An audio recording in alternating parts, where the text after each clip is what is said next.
The only one that seems like we got it right is global climate experts believe that over the next 100 years, the average temperature will A, get warmer, B, remain the same, or C, get colder.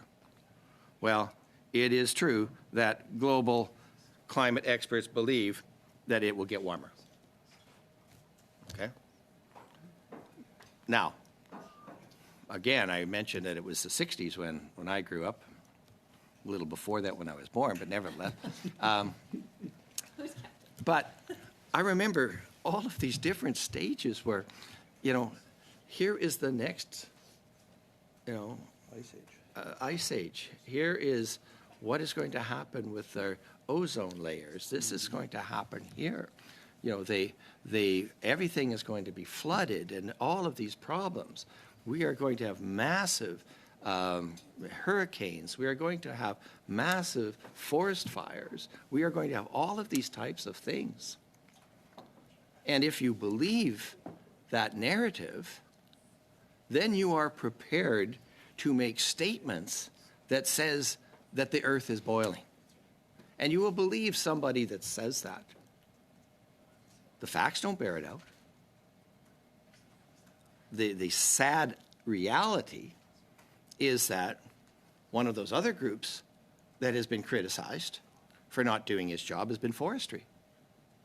And of course, forest communities, they live around the forests, and they have not done those things that were necessary for them to be able to protect themselves. And it's there, the opportunities are there, but they just have not used them.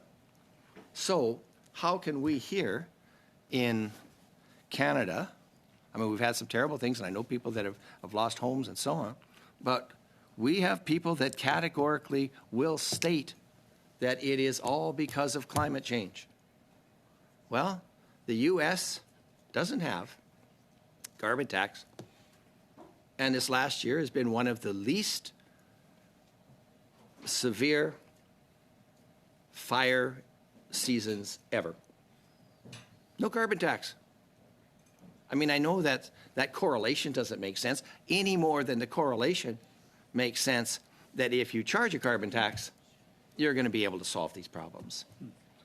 The correlations don't make sense, but they sure make good clips in the House of Commons. They make pretty good clips when you say, oh, well, this person here is a climate denier. I've had that accusation. All I simply said is, I remember going to Drumheller Valley, looking at a sign that said 10,000 years ago we were under a kilometer of ice. And yeah, there's been global warming. At that time, we were only under a kilometer of ice. Montreal was under 2 miles of ice. So they had even more hot air there for them to be able to, as things changed.